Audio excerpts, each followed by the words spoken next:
การพระสงฆ์ขอการพระเถระกล่าวสิ่งละอันพละหน่อยนามัตถุรัตนตยัสสะขอความนอบน้อมของข้าพเจ้าจงมีแด่พระรัตนตรัยอภิวันทนาน้อมพระจอมไตรอันล้ำค่าพระพุทธาผู้โลกตั้งเป็นองค์แก้วหน่วยปฐมอภิวาทกราบก้มพระธรรมทรงผ่องใสเลิศวิไลงามงดดังสุรีแยงพื้นผู้เป็นพื้นน้ำบุญล้นพระสังโฆองค์เอกวันธนานกไวขมาก้มกราบกันขอถวายความเคารพพระอาจารย์เกศไกรสอนจันทสาโรผู้เป็นประธานสงฆ์ณสถานที่นี้ตลอดถึงพระเถรานุเถระเพื่อนสาธมิกทุกองค์ขอความสุขความเจริญจงบังเกิดมีแก่ญาติธรรมทุกคนทุกท่านที่สละเวลามาร่วมกันบำเพ็ญกุศลในทรงปากคำของวันนี้โยจักขาทาสตังภาเสอนัตถาปัสสันหิตาเอกังธัมมาปะทังเสโยยังสุตวาอุปสัมมาติโยสหัสสังสหัสเสนาสังฆาเมมานุเสชิเนเอกันจาชิยมัตตานังสเวสังฆามชุตตโม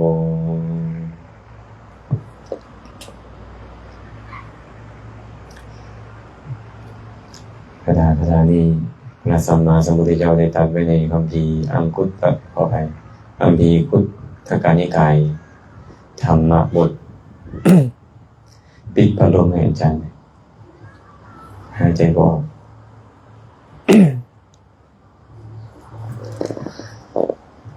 ทุกคนเป็นโรคภูมิแพ้แพ้ควันแพ้ลมแพ้แอร์แพ้หมดเลย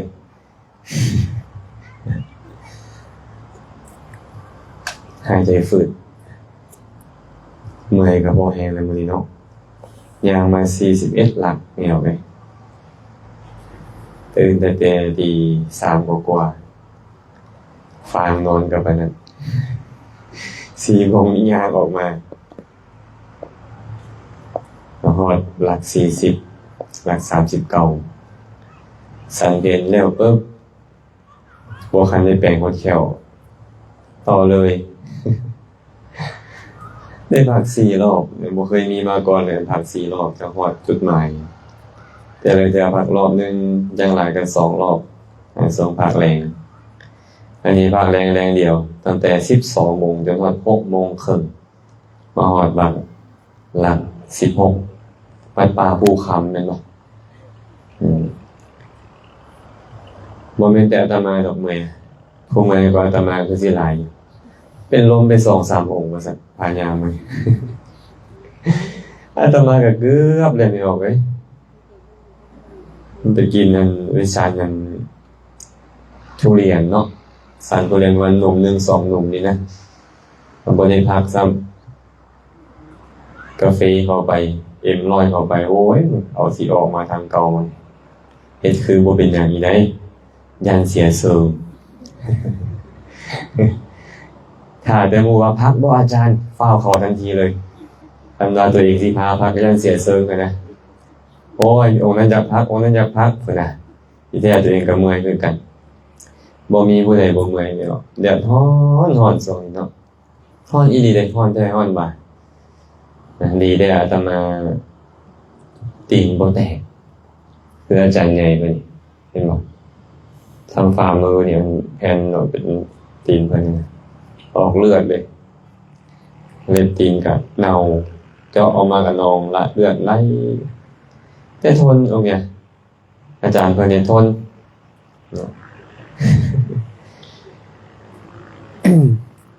จนมาฮอดเนาะมาฮอดวัดป่าหลัก16แต่ละองค์ก็เมื่อยเลยอยากพักผ่อนนั่นแหละแต่ว่าญาติโยมก็มาต้อนรับขับสู่มื้อนี้ก็จะบ่เทศได้มื้อนี้นะจะมาสนทนาเอาเนาะแต่ก็จะอธิบายคาถาที่ยกขึ้นมาเมื่อกี้ให้ฟังก่อนพระสัมมาสัมพุทธเจ้าตรัสแบบนี้ว่า โยจะคาถาสตังภาเสอนัตถปัฏสันหิตาเอกังธรรมะปะทังเสโยยังสุตวาอุปสัมมติโยสหัสสังสหัสเสนะสังคาเมมานุเสชิเนเอกันจักเชยมัตตานังสเวสังคามะชุตตโมเป็นว่าเป็นภาษาบาลีพวกเขาผัดคนลาวก็ยังได้เลยไม่เอาฮะเพิ่นบอกก็ภาษาบาลีเขาเป็นคนลาวเราก็ต้องแปลเป็นภาษาลาวให้กันฟังเนาะ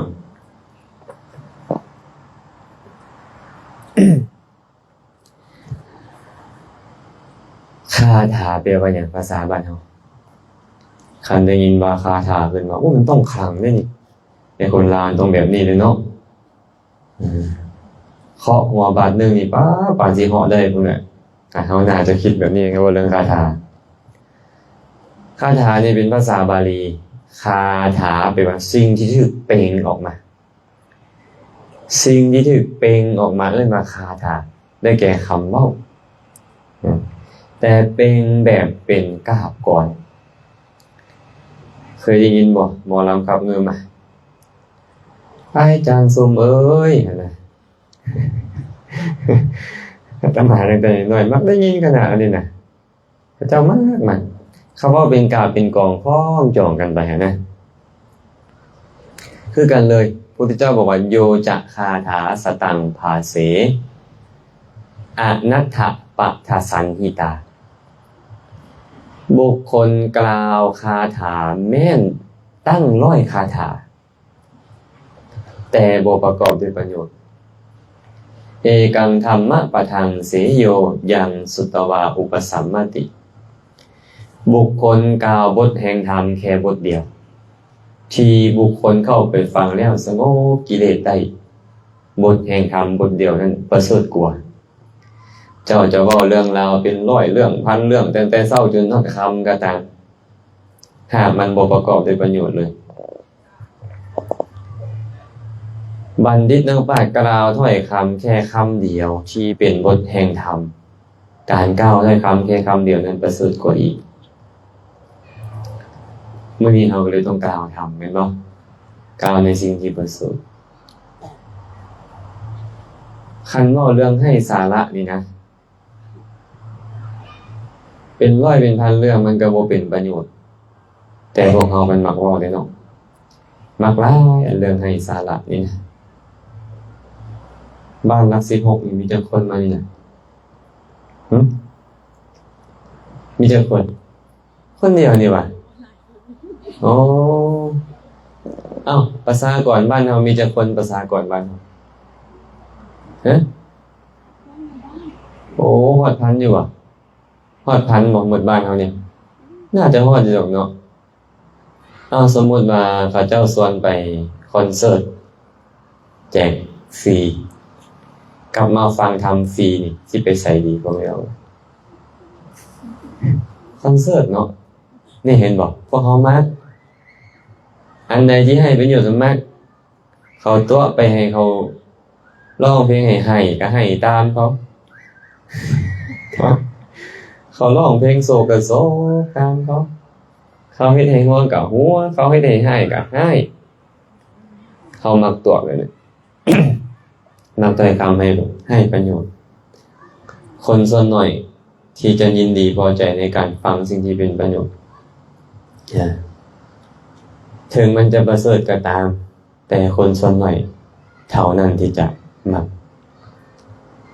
พระผู้มีพระภาคเจ้าเลยตรัสคาถาต่อไปว่าโยสหัสสังสหัสเสนะสังคาเมมานุเสชิเนบุคคลชนะ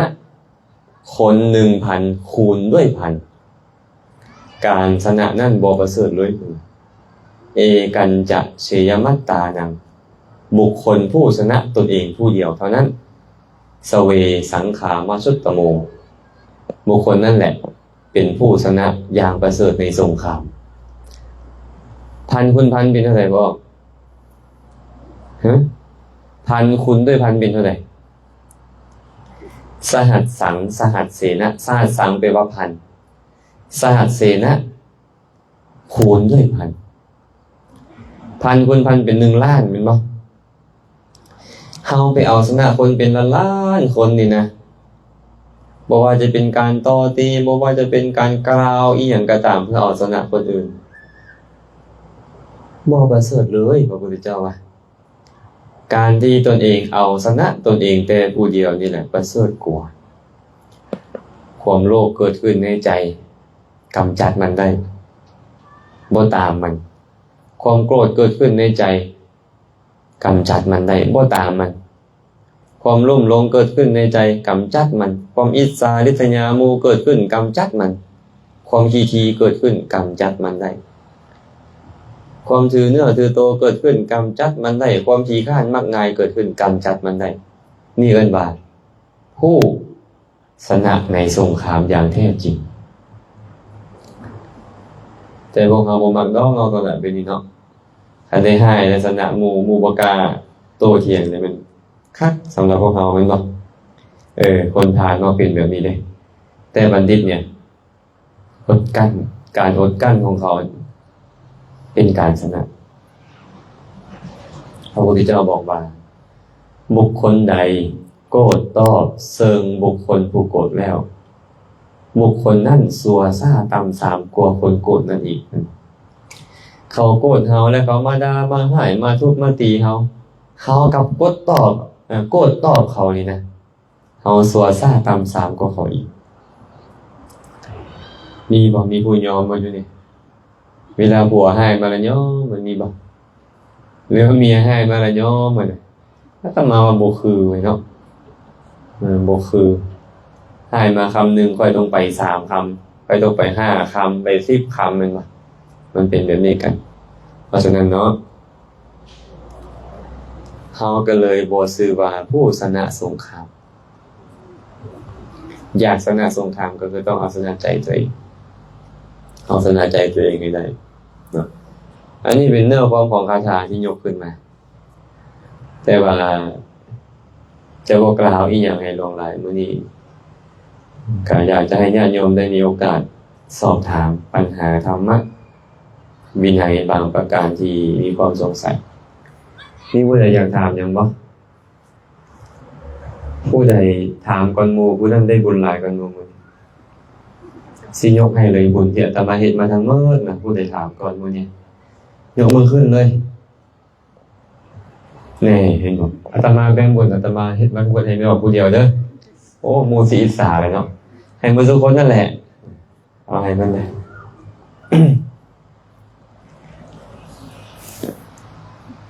ตุ้ยเอาให้แล้วเอาหน้ามาอาจารย์สันนะฮะ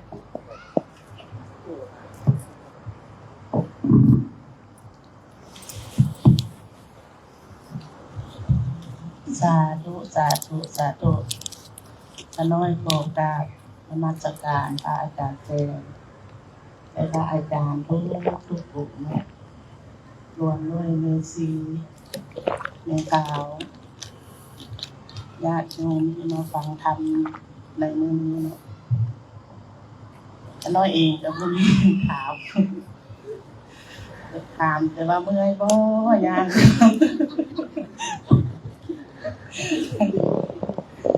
น้อยเบิ่งอยู่งั้นก็เลยกับภูมิใจบ่ได้ไปนำปีกายก็น้อยก็ย่างนำได้4 มื้อไปบ่ได้เลยฮอดพระพักตร์บนศาลได้แต่เบิ่งบัดนี้น่ะให้นำบ่ได้อาจารย์มันคืออะไรตนบ่ได้ไปนำกับอีตนก็น้อยนะตาดูมีเท่านี้แหละอาจารย์ถามทำไมบอกอยากได้บุญก็เลยยกมือกันโอ้ถามพอได้บุญดีแล้ว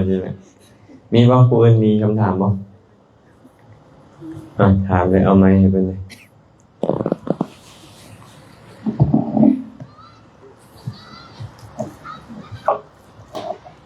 สาธุสาธุสาธุขณะขอกราบ นมัสการพระอาจารย์แซมและพระอาจารย์ทุกองค์ที่เดินจาริกน้ำกันเนาะก็น้อยก็บ่มีหยังหลายแต่ว่าข้องใจมาโดนแต่ใดมาเพิ่นเนี่ยเรื่องที่ว่าเพิ่นว่าอันหยังเครื่องดองสันดานนี่แปลว่าแนวใดเนาะอาจารย์ก็น้อยข้องใจข้อนี้แหละไปฟังอยู่ไสก็ศิลวัตรเพิ่นว่าเครื่องดองสันดานแล้วก็น้อยเราบ่เข้าใจดีคำถามนี้ดีด้วยเนี่ยไปออกบ้านหลัก16ตอบได้บ่แม่นได้เครื่องดองสันดานนี่เป็นพาถวายทานยังไงกับเครื่องดองสันดานเครื่องดองสันดานอยู่ของดองมีของดีบ่ของดองอย่าบอกได้ว่าบ่ดีเนาะอาตมาเห็นเขาโพสต์ลง Facebook มีน้ำดองชนิดหนึ่งราคาขวดละ96 ล้านบาทวายอย่าง96 ล้านบาทขวดเดียวเครื่องดองนี่มันเฮ็ดให้เฮาเมาสันดานแปลว่าคือจิตใจของเฮาเนี่ยสิ่งใดก็ตามที่มันนอนเนืองอยู่ในจิตใจของเฮานี่นะแล้วเฮ็ดให้เฮามัวเมาเนี่ยเอิ้นว่าเครื่องดองสันดานเอิ้นรวมๆกันหมายถึงอาสวะกิเลสอาสวะกิเลสกามาสวะภวาสวะทิฏฐาสวะอวิชชาสวะความโลภนี่แหละความเห็นผิดนี่แหละความบ่ฮู้แจ้งตามความเป็นจริงนี่แหละมันเฮ็ดให้เฮามัวเมาในลูกในเต้าในสามีในภรรยาในทรัพย์สมบัติมัวเมาในการเล่นการเที่ยวในความเป็นนมเป็นสาวในสุขภาพพลานามัยเป็นต้นมัวเมาในการเวียนตายเป็นเกิดก็เลยบ่บรรลุถึงมรรคผลนิพพานจักเทื่อเพิ่นก็เลยเอิ้นธรรมชาติที่เฮ็ดให้จิตใจมัวเมานี่ว่าเครื่องดองคืออาสวะเป็นว่าเครื่องมักดองอาสวะนี่มาในพระสูตรมี3กามาสวะภวาสวะและอวิชชาสวะมาในอภิธรรมมี4เพิ่มทิฏฐาสวะเข้ามาเนาะสรุปง่ายๆคือกิเลสเอิ้นว่าเครื่องดองสันดานก็คือจิตใจของพวกเราเนาะกิเลสที่มันเกิดขึ้นในจิตใจของพวกเราเลยให้เฮาเมาอยู่เนี่ยเอิ้นว่าเครื่องดองสันดานตอบสั้นเพิ่นบอกบ่สั้นดอกเนาะน่าจะบ่เข้าใจอาจารย์อื่นได้มีบ่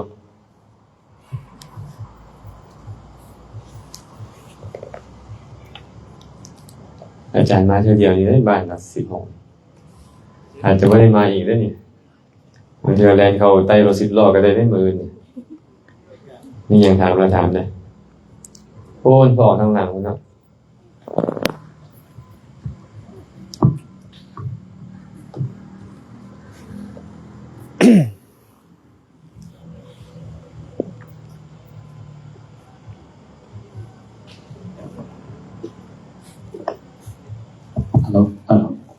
โดยสบายดีขอกราบนมัสการพระอาจารย์ทุกภูมิเนาะตาน้อยเขามีคำถามอยากถามพระอาจารย์อยากถามมาโดนแล้วกรณีว่ามีพ่อหรือว่ามีแม่มีญาติพี่น้องที่ว่าป่วยนะพระอาจารย์ที่ว่าถึงขั้นว่าสู่จะนอนปิดเสื้อปิดสาด้วยและเขาอยากนิมนต์พระเจ้าพระสงฆ์หรือว่าครูบาอาจารย์นะขึ้นไปหาถามอยู่เฮือนแล้วก็ไว้พระสวดมนต์สินะหรือว่าบรรยายธรรมให้เพิ่นฟังกรณีนี้เฮาสามารถที่ได้บอกอาจารย์สมควรเฮ็ดที่สุดเลย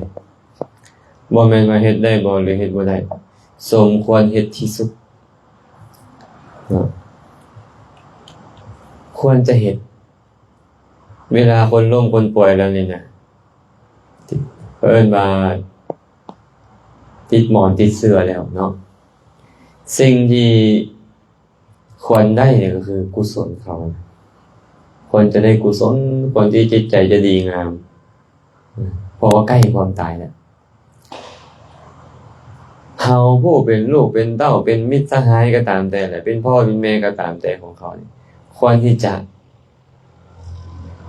นิมนต์ครูบาอาจารย์ให้เข้าไปสู่สถานที่ของเขานั้นให้ได้เทศน์ได้เว้าธรรมะให้ฟังโดยที่สุดแม้แต่ให้ได้คนป่วยนั้นให้เขาได้ถวายทานกันยังดีเนาะเคยมีพระองค์หนึ่งอันนี้สิเว้าสู่ฟังเพิ่นก็อยู่ใกล้หมู่บ้านแห่งหนึ่งหมู่บ้านของชาวประมงพ่อคนหนึงนี่นะแต่ละมื้อแต่ละเว้นเราก็หาปลาหาไม่ให้หยังปลามากินมาเลี้ยงครอบครัวแม่นบ่แล้วก็ขายเฮ็ดอยู่แบบนี้40-50 ปีเมื่อสุดท้ายมาใกล้จะตายแล้วพระองค์นี้ดันเป็นพระอรหันต์แล้วก็เลยกวดสอบเบิ่งโอ้ยก็ออกเนี่ยสิตายเลยเดี๋ยวนี้แต่ว่าเราเฮ็ดแต่ความชั่วค่อยอยู่ใกล้ๆนี่สิปล่อยให้เราตกนรกบ่ว่าซั่นก็เลยย่างไปเฮือนเราพอไปฮอดถามเมียเราไม่ออกเป็นจังได๋แล้วล่ะพอออกมานะไม่ออกเพิ่นก็บอกว่าโอ้ยอาจารย์เอ้ยคือสิบ่รอดแล้วแหละว่าซั่นคือสิตายแท้ๆแล้วมื้อนี้น่ะเฮงแล้วอาจารย์นี่เพิ่นก็เลยบอกว่าให้อาตมาขอไปเยี่ยมเราได้บ่เมียเพิ่นก็เลยบอกข้าน้อยไปเยี่ยมเจ้าให้เพิ่นมาบ่เพิ่นว่าบอกเราไปบ่อื่นเราบอกว่าข่อยบ่ถวายทานข่อยบ่มีหยังถวายเพิ่นว่าสิตายแล้วทีนี้ไม่ออกเลยมีโบราณแถวบ้านรัก16นี่เป็นแบบนี้สิตายแล้วยังทีๆอยู่เนี่ยมีบ่คันมีแล้วถ่ายรูปให้อาตมาเบิ่งนำเด้อเป็นคนแนวใด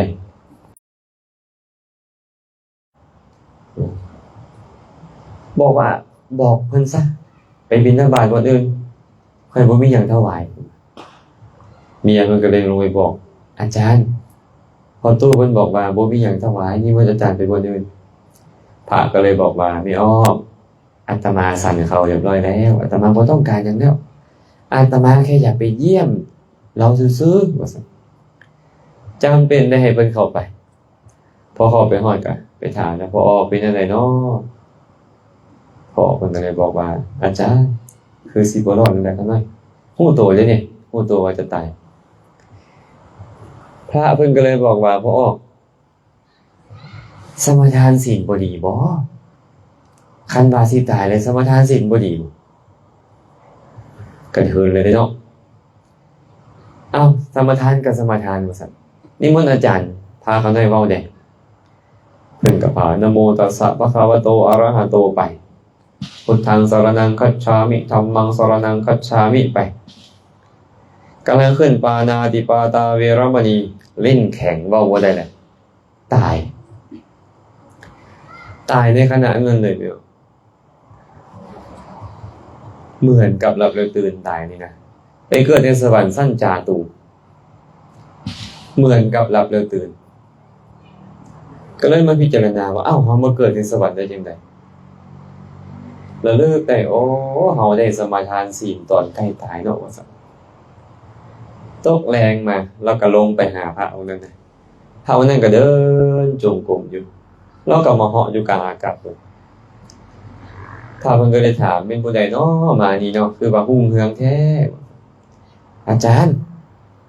ข้าน้อยนี่แหละว่าซั่นชาวประมงอันอยู่หน้าเมืองนี่นะที่อาจารย์ไปอนุเคราะห์อันนั้นเป็นย้อนอาจารย์นี่แหละเพิ่นว่าให้ศีลก็ได้บ่จบคันให้ศีลก็ได้จบเขาได้ไปเกิดในสวรรค์ชั้นสูงกว่านี้อีกแหละเพิ่นว่าย้อนอาจารย์ให้ศีลก็ได้บ่จบว่าซั่นเบิ่งแม่คนอกตัญญูคนบ่ฮู้คุณคนนี่แหละเนาะได้ไปสวรรค์ก็ย้อนเพิ่นน่ะเดี๋ยวนี้ตัวเองเว้าบ่ได้เองลิ้นมันแข็งหั่นน่ะยังไปติเพิ่นอีกบ้าคนแบบนี้ก็เริ่มมีเนาะลูกเต้ามักเว้าเนาะจะมันเสียชาติเกิดค่อยนี่จะมาเกิดเป็นลูกเจ้านี่น่ะบางทีพ่อแม่บ่ร่ำบ่รวยกว่าคนอื่นสมมุติเนาะลูกก็เลยมาคิดแบบนี้มาคิดแบบนี้บ้าง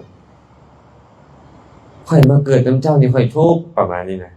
ทั้งที่เขาตั้งท้องเจ้ามา 8-9 เดือน 10 เดือนเนี่ยแม่นผู้ใดสิเฮ็ดได้ แม่ผู้ใดสิเฮ็ดได้กันคันแม่บ่เฮ็ดน่ะแม่นบ่อยากกินอีหยังก็บ่ได้กินดังใจอยากไปไสก็บ่ได้ไปดังใจอยากเฮ็ดอีหยังก็บ่ได้เฮ็ดดังใจเขาเอาขี้เถ้ายัดดังตั้งแต่น้อยๆแล้วก็แล้วเนาะแม่นบ่แม่นบ่อันนี้เกิดมาแล้วเลี้ยงจนใหญ่บอกว่าย้อนเจ้านี่แหละข่อยจึงทุกข์แบบนี้คนมีคือกันไงอาสั่นคันผู้ใดเป็นแบบนี้ล่ะให้เศร้าซะเด้อไปขอขมาลาโทษพ่อแม่ซะย้อนมีพ่อมีแม่เจ้าจึงได้มาเห็นสิ่งต่างๆเด้ย้อนมีพ่อมีแม่เจ้าจึงได้มาฟังเสียงนี้เสียงนั้นย้อนมีพ่อมีแม่เจ้าจึงได้ดมกลิ่นที่น่าพอใจได้ชิมรสชาติที่ดีๆได้สัมผัสที่ดีๆมีของฮักมีคนฮักอื่นเข้ามาคันบ่มีบุคคลที่เอิ้นว่าแม่ว่าพ่อนี่จ้าเจ้าก็บ่มีเห็นป่ะอาตมาเคยได้ฟังคลิปวิดีโอคลิปหนึ่งเขาส่งมาให้อาจารย์ลองพิจารณาดู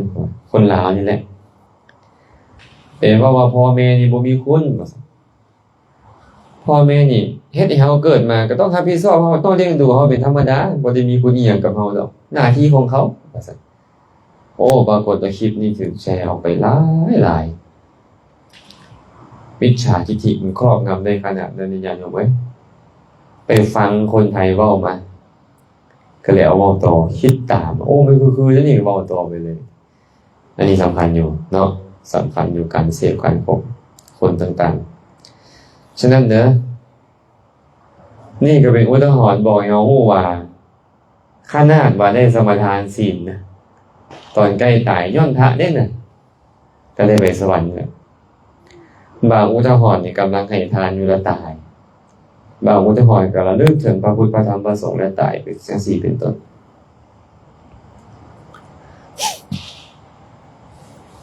อันนี้ก็น่าจะเป็นคำตอบได้เนาะน่าจะเป็นคำตอบได้มีคำถามอื่นบ่เอาไม้ให้เพิ่นก็ออก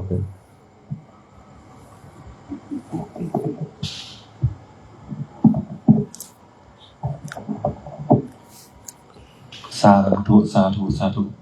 น้อมนมัสการพระอาจารย์แซมและพระทุกมุมทุกตัวนะครับไม่ออกเนาะนะครับที่ว่าญาติโยมที่ว่าฟังธรรมมื้อนี้เนาะอันก็น้อยเนาะมีคำถาม2คำถามเกี่ยวกับคำถามที่1จะถามเกี่ยวกับการเฮาจะละออกจากกิเลสใดแบบใดและคำถามที่2อยากให้อาจารย์อธิบายเกี่ยวกับอวิชชาและกับวิชามันแตกต่างและคือกันแบบใดน้อมนมัสการ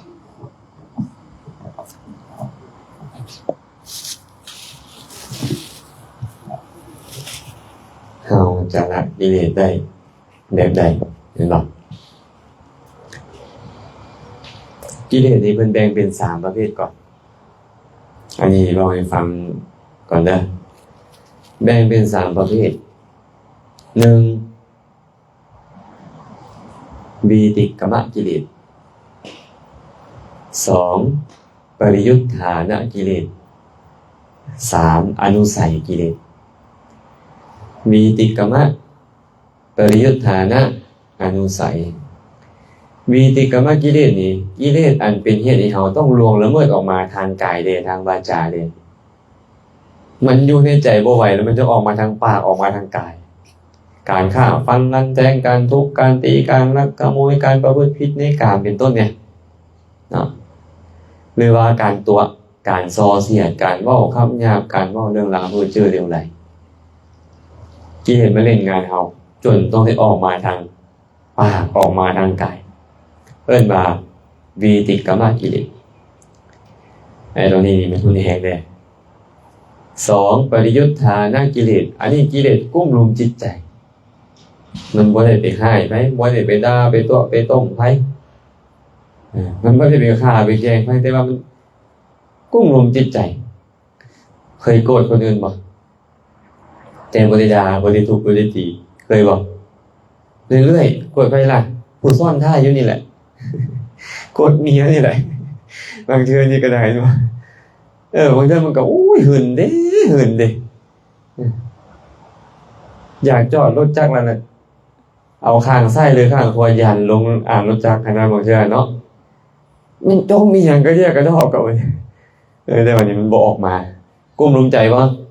กุ้มลุมใจพยาบาทหรือโกรธเคยอิจฉาคนอื่นบ่โอ้อิจฉาคนอื่นก็มีเนาะบางเทื่อก็ขี้ที่เอาใจเอาว่าบางเทื่อก็โลภอยากได้ของหมู่อยากได้ของผู้นั้นมาเป็นของตนจังซี่อันนี้เอิ้นว่าปริยุทธานะกิเลสกุ้มลุมจิตใจส่วนที่3อนุสัยกิเลสที่มันนอนเนื่องอยู่ใต้ขันธสันดานของเขามันบ่ปรากฏโตเพิ่นนี่นะได้อารมณ์มาจังไดตอนมันบ่มานี่เหมือนกับบ่มีกิเลสเลยตอนมันมานี่โอ้เฮงเป็นคงปกติฉะนั้นกิเลสมี3ประเภทนี้ก่อนเนาะการละกิเลสนี่นะมันก็เลยต้องใช้อุบายหลายประการวีติกามกิเลสที่ลงละเมิดออกมาทางกายทางวาจานี่ต้องใช้ศีลมาแล้วครับคันมีศีลนี่ออกมาบ่ได้เพิ่นเนี่ยเพราะมีศีลปุ๊บค่อยจะฆ่าไผเห็นบ่ค่อยจะไปลักขโมยของไผค่อยจะไปประพฤติผิดในกามค่อยจะไปตัวไผเป็นไปบ่ได้แล้วเพราะศีลมันคุมไว้เนี่ยแสดงว่าศีลเป็นตัวละกิเลสได้เนาะที่นี่บางคนบางทานมันบ่แม่นจังซั่นเด้บางคนก็แค่หัวโล้นๆกันนี่แหละไปอยู่วัดพร้อมใส่ผ้าสีขาวบางคนก็ใส่ผ้าสีเหลืองศีลดีไม่ออกเอ้ยบ่ฆ่าไผบ่ลักทรัพย์บ่ประพฤติผิดในกามบ่เว้าตัวบ่ดื่มน้ำเมาบ่บริโภคอาหารเวลาวิกาล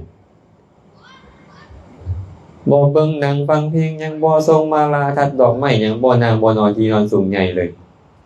ฟังธรรมซุมื้อปฏิบัติธรรมซุมื้อแต่ว่ากิเลสมันกุ้มลุมจิตใจเดี๋ยวก็โกรธผู้นี้เดี๋ยวก็โกรธผู้นั้นอยู่เคยมีบ่อันแม่ข่าวโกรธนะดุอยู่เลยอาตมาเบิ่งดุอยู่ได้แม่ข่าวนี่ก็ได้เด้ข่าวจะเสือได้ใจบ่ข่าวเนาะบางเทื่อก็อีก3โมงหมู่ได้ขนมลายก่อนกันยังเถียงกันนะเดี๋ยวนี้ไม่บอกเลยเป็นบอกอาตมามามีเลยเนาะบางเทื่อก็ขี้ที่บางเทื่อก็อิจฉาบางเทื่อก็โลภเห็นบ่ของดีๆของหมู่ละอย่างได้มันยังกุ้มรุมใจบาปบ่มีศีลบาปบ่เนี่ยเจ้ามีศีลแล้วแต่ว่าเจ้ายังบาปมันยังเกิดในใจอยู่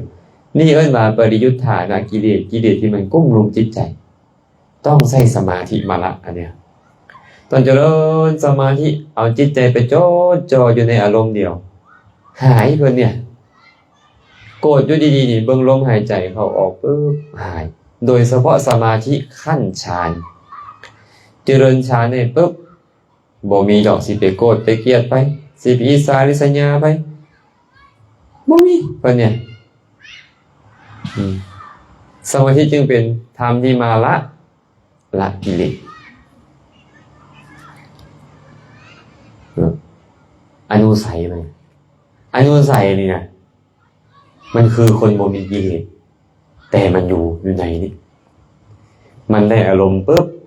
กลับคืนมาคือเก่าไอ้สิ่งที่ซัวให้ในใจนี่นะไอ้ตัวนี้มันต้องใช้ปัญญามาละวิปัสสนาปัญญาต้องเกิดขึ้นให้เห็นความบ่เที่ยงเป็นทุกข์เป็นอนัตตาจนเป็นปัจจัยให้บรรลุมรรคญาณมรรคญาณเกิดขึ้นบรรลุมรรคบรรลุผลจึงค่อยละได้นั่นก็แสดงว่าศีลสมาธิปัญญาเป็นตัวละกิเลสอันนี้เว้าโดยอุกิจได้เนาะถามว่าทานนี่ละกิเลสได้บ่ทานละความขี้ทีได้เลยแต่ว่าในขณะนั้นมันบ่สามารถละได้ตลอดแม่นบ่ในขณะที่เจ้าให้มันบ่ขี้ทีให้ไปแล้วเดี๋ยวขี้ทีอีกเด้บางทีคนเนาะโอ้ยเนาะเอาคืนซะบ่นะให้ไปแล้วอย่าเอาคืนนี่นะ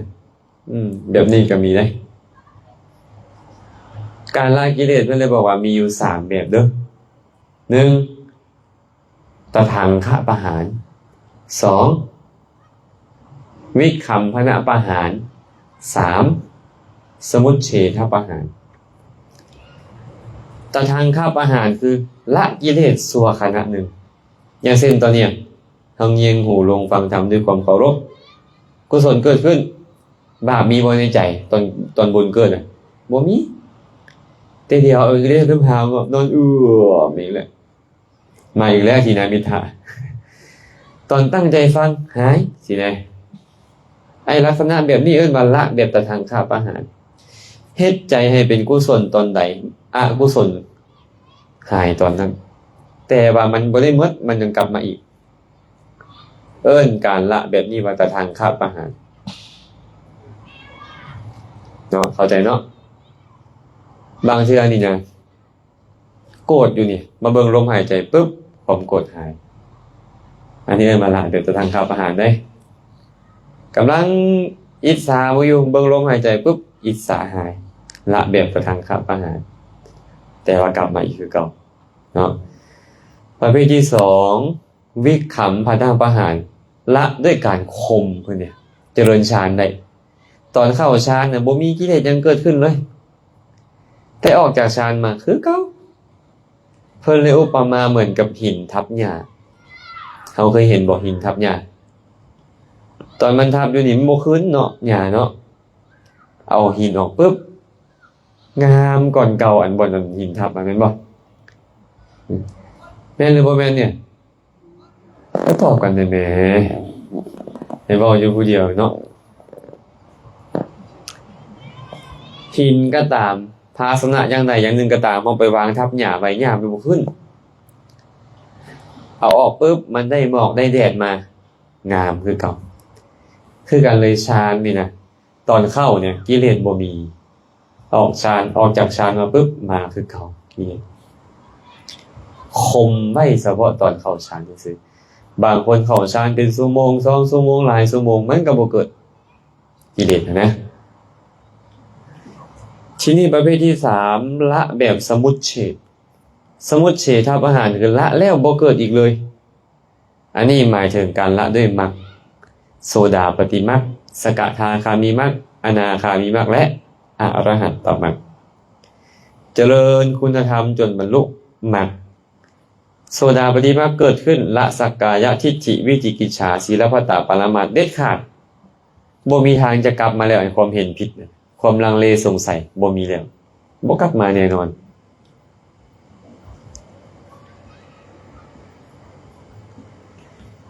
สกทาคามีมรรคเกิดขึ้นราคะโทสะโมหะที่แห้งๆหายไปเหลือก็เหลืออยู่แต่น้อยบ่กลับมาอีกอันแห้งๆนะอนาคามีมรรคเกิดขึ้นละกามฉันทะและพยาบาทไปโกรธเครื่องมูบ่มีแล้วพระอนาคามีเนี่ยจะยินดีพอใจในรูปเสียงกลิ่นรสสัมผัสบ่มีแล้วพระอนาคามีเด็ดขาดเลยบ่มีอีกอรหัตตมรรคเกิดขึ้นกิเลสทุกอย่างหายเกลี้ยงและบ่มีทางจะกลับมาอีกนี่เอิ้นว่าสมุจเฉทประหารเข้าใจเนาะแสดงว่าจะละด้วยวิธีใดล่ะละด้วยทานด้วยศีลด้วยภาวนานั่นแหละตอนให้ทานก็ซื้อว่าละอายุละสัวขณะนึงเดี๋ยวทีก็มาอีกตอนเจ้าให้จนก็ซื้อว่าละได้สัวขณะนึงอันนี้ตอบคำถามที่1เนาะลืมสำเร็จอีกคำถามที่2มาเนี่ยเจ้าอันคำถามที่2น้อยถามเกี่ยวกับอวิชชาและวิชาอันแตกต่างกันและคือกันเป็นไงครับอาจารย์อวิชชาและวิชชาภาษาลาวเขียนวิสาเนาะภาษาบาลีต้องเป็นวิชชาแปลว่าความรู้อวิชชาตัวนั้นมาจากนะแปลว่าบ่มีการแปลงนะเป็นก็เลยกลายเป็นอวิชชาแปลว่าบ่รู้ความบ่รู้นั่นเองเนาะต่างกันบ่ความรู้กับความบ่รู้นี่มันเหมือนคนละขั้วเลยเนาะอวิชชาเป็นบาปวิชชาเนี่ยเป็นธรรมที่ดีงามแต่วิชชาของคนทั่วไปของพระเสขะ โสดาบันอนาคามีนี่เป็นกุศลส่วนวิชาของพระอรหันต์เนี่ยเป็นอัพยากตะบ่แม่นทางบุญบ่แม่นทางบาปคนละเรื่องกันเนาะว่ายังไงคือปัญญานั่นแหละเมื่อคืนนี้มีผู้ใดได้ฟังอาจารย์เทศน์บ่ธรรมจักรกับปวัตตนสูตรอาจารย์เทศน์เรื่องธรรมจักรเมื่อคืนนี้พระพุทธเจ้าบอกว่าจักขุญาณปัญญาวิชชาแสงสว่างจักขุก็คือปัญญาจักขุปัญญานั่นแหละญาณก็คือญาณปัญญาความรู้คือญาณปัญญาวิชชาก็คือปัญญานะแสงสว่างก็คือแสงสว่างคือปัญญานะจังใดก็ตามแต่สภาพของมันก็คือตัวปัญญาวิชชาจึงเป็นชื่อของปัญญาอวิชชาเป็นชื่อของโมหะความลุ่มหลงบ่ฮู้แจ้งบางทีเพิ่นเอิ้นโมหะบางทีเพิ่นเอิ้นอวิชชาแล้วแต่เพิ่นจะเอิ้นน่าจะพอเข้าใจเนาะมีคำถามอะไรอีกบ่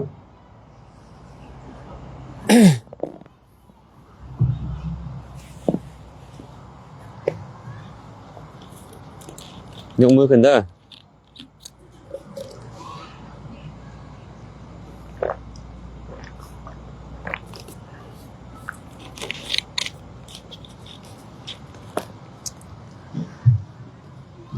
คันบ่มีนี่อยู่นี่หลายเด้อนี่คำถามอยู่ในไอ้เจ้าถามไปบ่คันได้ตอบให้เขาหลายกันเลยคำถามเนี่ยให้พ่อแม่ออกไปคิดก่อนเด้ออาตมาได้ตอบคำถามตัวนี้กับเจ้าก่อนคำถามนี่ตอบไปแล้วคำถามนี้เอาขึ้นในหนึ่งนอกนมัสการครูบาหรือสามเณรที่ตัดเสื้อแบบเสื้อคนละฮัตแต่เป็นสีเหลืองและบางองค์ใส่หมวกขออ้างว่ากันร้อนและกันหนาวจะถูกหรือผิดขนาดเพิ่นถามมาว่ายังไงสรุปไงคือพระเนรใส่เสื้อใส่หมวกถูกหรือผิดแต่มันเป็นสีเหลืองอยู่ก็ตอบตามตรงมาพระพุทธเจ้าห้ามพระภิกขุใส่เสื้อใส่หมวกใส่เสื้อเป็นอาบัติทุกกฎใส่หมวกเป็นอาบัติทุกกฎเคยถวายหมวกพระบอกทรงหนาวๆนะขอให้เข้าใจแบบนี้ด้วยว่าพระพุทธเจ้าห้ามเด้อเอาอาจารย์องค์นั้นเป็นอรหันต์อยู่นะยังใส่หมวกอยู่ย่านอรมนหลายกว่าพระอรหันต์เพิ่นบ่ล่วงละเมิดสิกขาบทที่พระพุทธเจ้าบัญญัติแล้วแม้เพราะเหตุแห่งชีวิตให้เพิ่นตายเพิ่นก็บ่ล่วงละเมิดแล้วคันอรหันต์แท้ได้พระพุทธเจ้าว่าไว้เลยที่คนทั้งหลายสาวกของเฮายอมบ่ล่วงละเมิดสิกขาบทที่เฮาบัญญัติแล้วแม้เพราะเหตุแห่งชีวิตเห็นมั้ยให้เพิ่นตายเพิ่นก็บ่เฮ็ดแล้วเนาะพระองค์ตรัสเองภิกขุใดสวมหมวกก็ตามใส่เสื้อก็ตามเป็นอาบัติทุกกฎคันโยมถวายเพิ่นได้บุญบ่ก็ได้บุญนั่นแหละโยมถวายเนาะแต่ว่าพระต้องรู้วินัยตัวเองต้องเฮ็ดเองต้องแก้ไขเองรับมาก็ได้รับเสื้อรับหมวกเจ้าก็มาเฮ็ดโดยประการที่มันจะบ่เป็นเสื้อบ่เป็นหมวกนั้นใส่โดยประการอื่นบ่ต้องเอามาสวมใส่สินะเนาะอันนี้เพิ่นถามมาก็เลยตอบให้อันนี้ตอบตามความเป็นจริงเลยคันผิดใจผู้ใดอันนี้ต้องขออภัยนะเพราะว่าพระพุทธเจ้าเว้าไว้เป็นไดเราก็ต้องเว้าตามพระพุทธเจ้าแบบนั้นเนาะส่วนผู้ใดเฮ็ดได้หรือบ่ได้อันนั้นเรื่องของผู้เกี่ยวแม่นบ่เหมือนกับกฎหมายนี่นะเมื่อเพิ่นบัญญัติกฎหมายออกมาว่าห้ามบุคคลใดบุคคลหนึ่งไปเอาหมากไม้อยู่ส่วนของคนอื่นคันคนไปเอาดิถูกหรือผิดก็คือผิดนั่นแหละเนาะแต่ว่าเขาจะปรับใหม่หรือบ่ปรับใหม่อีกเรื่องนึงแต่ว่าผิดก็คือผิดนะกฎหมายของคฤหัสถ์ของชาวโลกก็เอิ้นว่าระเบียบกฎหมายของพระเพิ่นก็เอิ้นว่าวินัยสมมุติว่าเพิ่นห้ามพาไฟแดงปรับใหม่เท่านี้เท่านั้น ไม่ออกจะบอกว่าบ่เป็นหยังพาไฟแดงบ่เป็นหยังดอกถึกหรือผิดไม่ออกเว้านี่นะมันก็ผิดนั่นแหละเนาะบ่แม่นเอาข่อยเป็นตำรวจข่อยพาได้เอาซี่บ่บ่มีดอกแม่นบ่บ่มีดอกผู้ใดพาไฟแดงก็คือผิดนะจะบอกว่าบ่ผิดบ่ได้แต่ผู้ใดจะเฮ็ดหรือบ่เฮ็ดก็แล้วแต่เนาะก็แล้วแต่ระวังเด้อล่ะพาไฟแดงบ่ถึกเวลาถึกรถตามตายเด้พาคือกันเฮ็ดผิดศีลช่วงเวลาใกล้ตายตกนรกได้พระนี่ได้แล้วแต่เจ้าคือกันอันนี้ก็ได้แต่สิ่งใดถึกสิ่งใดผิดเฮาก็เว้าไปตามที่พระพุทธเจ้าแสดงไว้เนาะอันนี้ตอบให้ไปเลยยังบ่มีข้ออื่นอีกบ่บ่มีข้ออื่นนี่เอาคำถามเพิ่นต่อได้นี่โอ้ยบ่มีคำถามพอออกสมบ่นี่โดยขอโอกาสถามพระอาจารย์แดอาหารของอวิชชามีอย่างใดมีผู้ใดเนาะถามมานี่บ่แม่นพอออกถามเมื่อกี้นี่บ่อาหารของอวิชชามีอย่างใดเพิ่นว่ามันกินข้าวคือเฮานี่บ่อวิชชานี่ฮะไม่ออกละสิพกมันเป็นตัวนั่นแหละมันกินข้าวคือเฮานี่บ่อวิชชานี่นะโมหารเนาะอาหารนี่บ่เป็นภาษาลาวเด้ภาษาลาวบ่มีอาหารข้าวน้ำปลามีอยู่อันภาษาลาวเนี่ยแต่อาหารนี่บ่มีอาหาระ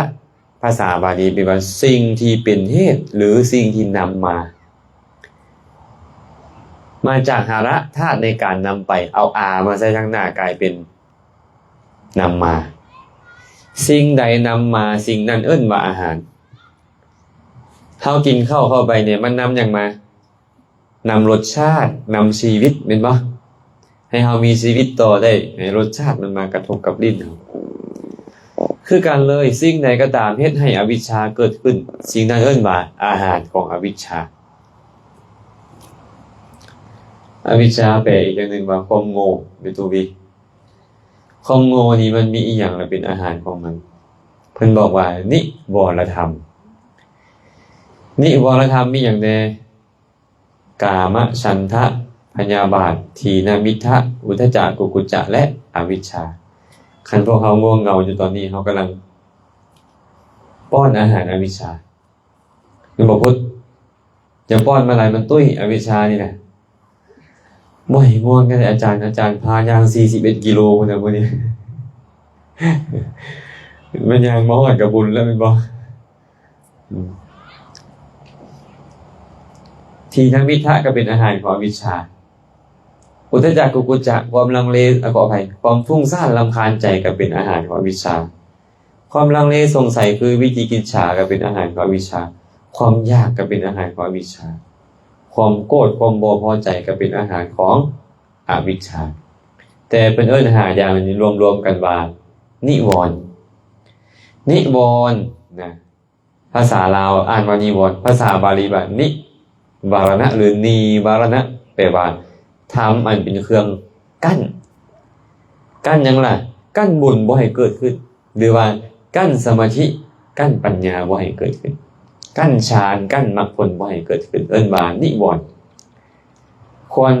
เป็นนิวรณ์แต่บนใช้คำว่านิวรณ์ก็ได้อันนี้เอิ้นว่าอาหารของวิชาเนาะจบคำถามนี้มีบ่ไม่ออก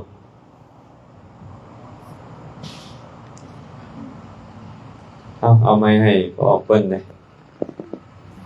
ไม่เห็นสีบ่ว่าน้องบ่เลยเอาไม้ยืนตัวนึงพี่เลยโอ้เดินไป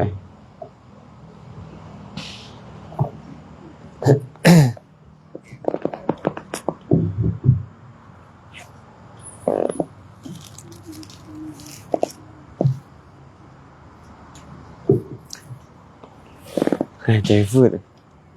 ควันเนาะมันไหลหายใจฟืด ฮัลโหลประมาณสักการพระอาจารย์ก็น้อยก็ถามอาจารย์นั้นอันนั้นตัวใดมันหาให้เอาเขียน คิดอันน่ะแบบเฮาใจของเขานี่ก่อนอาจารย์ว่าเฮาเสียใจหรือว่าเฮาดีใจทุกอย่างมันคือมาลงอยู่ที่ใจของเขาที่เพิ่น ความดีใจความเสียใจ มันคือมาลง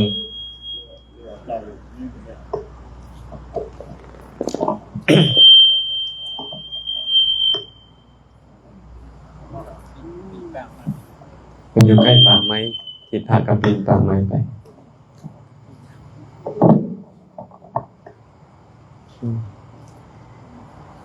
ความดีใจความเสียใจมันอยู่ใจนี่บอก ดีกับใจเนาะบ่ดีกับใจมันน่าจะเป็นไปได้ว่าความสุขความทุกข์ความบ่ดีใจเอิ้นว่าทุกข์เนาะความดีใจเอิ้นว่าสุขแม่นบ่สุขนี่บ่แม่นใจโดยตรงแต่มีอยู่ในใจเข้าใจบ่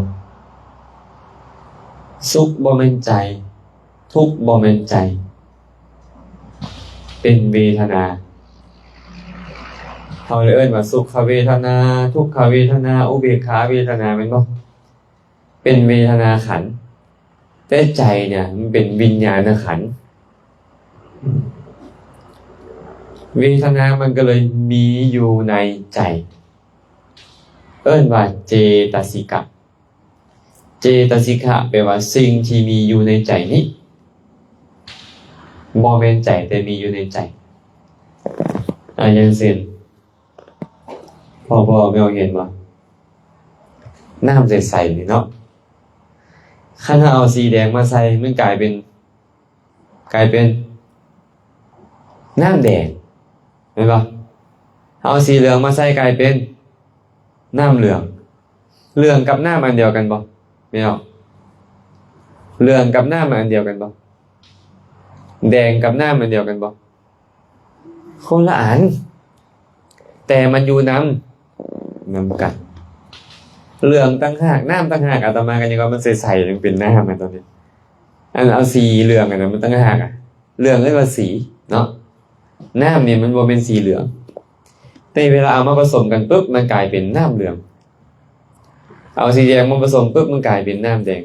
แต่จะบอกว่าน้ำกับแดงคนละอันกันก็บ่ได้อันเดียวกันก็บ่แม่นเห็นบ่แต่หากทอดออกมาแยกให้เห็นชัดเจนก็คือเหลืองอย่างหนึ่งน้ำอย่างหนึ่งเท่ากันเลยไอ้ความสุขความทุกข์น่ะมันบ่เป็นใจแต่มันอยู่ในใจพอเข้าใจบ่เข้าใจแค่ว่าเนี่ย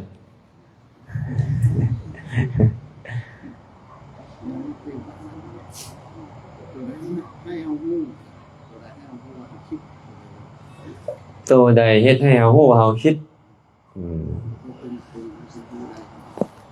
ความจริงแล้วเฮาคิดทุกอย่างเฮาคิดนำอีหยังเฮาฮู้อันนั้นตอนเฮาคิดนำฮู้มันจะเห็นฮู้ตอนเฮาคิดในเสียงรถแล่นมันก็ฮู้เสียงตอนเฮาคิดในกินมันก็ฮู้กินตอนเฮาคิดในรสชาติมันก็ฮู้รสชาติตอนเฮาคิดเกี่ยวกับมันเกิดขึ้นในใจของเฮาก็ฮู้ตัวนั้นตอนโกรธน่ะฮู้ว่าตัวเองโกรธน่ะตอนโกรธยังบ่ฮู้ว่าโกรธเศร้าโกรธแล้วฮู้เมื่อกี้เฮาโกรธไอ้ตัวฮู้แบบนี้นี่นะเป็นชื่อของสติที่ไปตามระลึกเมื่อสติระลึกฮู้โกรธอันนั้นน่ะตัวสัญญาไปจื้อว่ามันโกรธสติกับสัญญาเลยเกิดขึ้นพร้อมกันเฮ็ดหน้าที่แบ่งฮู้ตัวนั้นเพราะฉะนั้นตัวฮู้มีอยู่3แบบนะฮู้โดยสัญญาก็มีฮู้โดยวิญญาณก็มีฮู้โดยปัญญาก็มีคันฮู้โดยสัญญาว่าจื้อซื่อๆจื้อว่านี่แดงนี่เขียวนี่เหลืองนี่ร้อนนี่หนาวอันนี้ฮู้โดยสัญญาฮู้โดยวิญญาณก็คือฮู้แจ้งว่ามันเป็นแบบนี้แ แต่บ่ฮู้ความเป็นจริงของมันฮู้โดยปัญญาฮู้ความเป็นจริงของมันบ่ได้มันบ่เที่ยงเป็นทุกข์เป็นอนัตตาบ่แม่นสัตว์บ่แม่นบุคคลบ่แม่นตัวตนบ่แม่นเฮาเขาเพิ่นได้อุปมาเหมือนกับคน3คน1เด็กน้อยที่ยังบ่ฮู้เดียงสาจักปีดีบ่ฮู้เดียงสานี่5ปีลงมาเนาะยังบ่ฮู้เดียงสา2บุรุษชาวบ้าน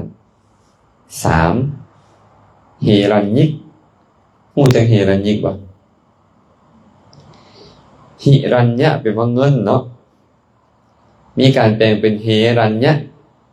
ก็เลยเป็นเฮรัญญิกะผู้ชำนาญเรื่องเงินหรือผู้ดูแลเรื่องเงินเอิ้นว่าเฮรัญญิก3คนนี่นะไปเห็นเงินเหรียญตกเด็กน้อยมันก็จับมาเล่นเซ้ยมันก็ฮู้ว่าเป็นสีนี่สีนั้นแต่มันบ่ฮู้ว่าอันนี้ซื้อขายได้เอาไปซื้อนี่ซื้อหันได้มันบ่ฮู้เด็กน้อยเนี่ยเนาะ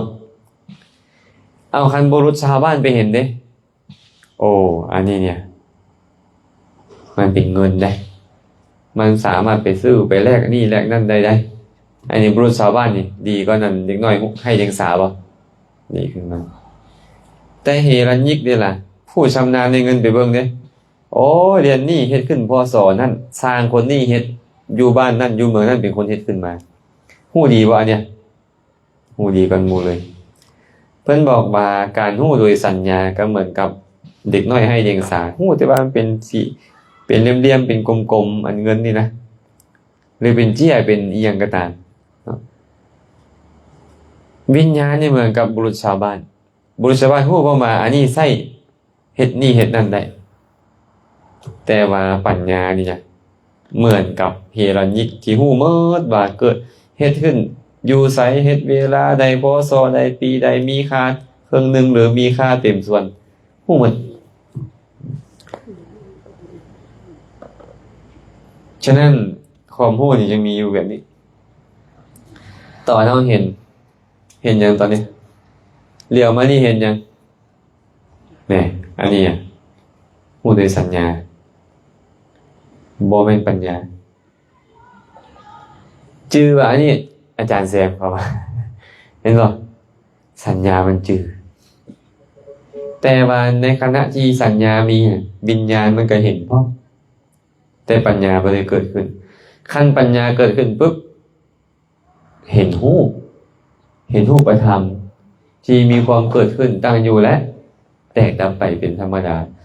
บ่แม่นบุคคลบ่แม่นตัวตนบ่แม่นเฮาเขาบ่แม่นอาจารย์แซมมาเนี่ยสีสันฐานสวดทรงแต่สีสันฐานสวดทรงนี่ชาวโลกสมมุติว่าอาจารย์แซมเฮาฮู้โดยฮู้สมมุติเนี่ยสัญญามันเป็นชื่อสมมุตินี่ซื่อๆความเป็นจริงมันบ่แม่นอาจารย์แซมมันเป็นรูปธรรมอย่างหนึ่งที่เกิดขึ้นตั้งอยู่ระดับไปเอาไปอย่างติงได้ล่ะมีนามธรรมเป็นตัวขับเคลื่อนจิตที่คิดจะว่าจิตที่คิดจะติงมือเนี่ยมันเกิดขึ้นแล้วเป็นเหตุให้มีการติงมีอย่างติงรูปติงโอ้เป็นเพียงรูปและนามที่มีการเคลื่อนไหวแม่นสัตว์บ่คันเจ้าเห็นว่าเป็นสัตว์เป็นบุคคลเจ้าก็หลงโลกหลงสมมุติแม่นบ่ความจริงคนสัตว์มีบ่บ่มีแต่รูปและนามเท่านั้นคันแบบนี้เกิดขึ้นแล้วปัญญาเกิดแต่ว่าเฮาเห็นโดยส่วนหลายเห็นแบบบ่มีปัญญาประกอบเห็นอาหารเขาแต่งงามๆโอ้ยอยากกินเบิ่งจังบาดนี่เนาะเพิ่นว่ามันสิปัญญาประกอบอย่างความอยากเกิดขึ้นคือตัณหาเห็นบ่บ่มีปัญญาประกอบเลยได้และบ่แม่นเว้าบ่พอออกเปิ้นเด้อาตมาคือกันและคนทั้งโลกนี่คือกันหมดจะเป็นมนุษย์เป็นเทวดาเป็นสัตว์เดรัจฉานคือกันหมดเลยลงสมมุติกันอาหารบางอย่างเขาไปสมมุติน้อยเดียวราคา 10,000 บาทเมียเฮ็ดให้กินอยู่เงินบ่ฮอด 10,000 กีบบ่ยอมกินต้องไปกินอยู่ภัตตาคารนี้และราคามันต้อง 10,000แต่วัตถุสำหรับเฮ็ดอันเดียวกันแจวปลาแดกบอกส่งมาแต่เกาหลีแซ่บว่าซั่นเด้ บาดพูดตู้เท่าๆอยู่เฮือนเฮ็ดให้บ่ปานใด มันคือเป็นจังซั่นเนาะลงสมมุติติดสมมุติพวกเราแต่ว่าสลัดยากก็คันสลัดง่ายน่ะบ่ได้มานั่งนอนแบบนี้หรอกสลัดง่ายสลัดยากคันบ่ฮู้สมมุติเข้าถึงวิมุตติบ่ได้เฮาก็เลยต้องฮู้ทั้งสมมุติฮู้ทั้งวิมุตติสมมุตินั่นแหละให้ได้เข้าถึงวิมุตติคันสมมุติก็ยังบ่ฮู้อยู่อันนี้เป็นหยังบ่จักอันนั้นเป็นหยังบ่จักมันจะไปถึงวิมุตติได้จังได๋เห็นบ่เฮาก็ต้องเรียนสมมุติเรียนสมมุติเพื่อให้เข้าถึงวิมุตติ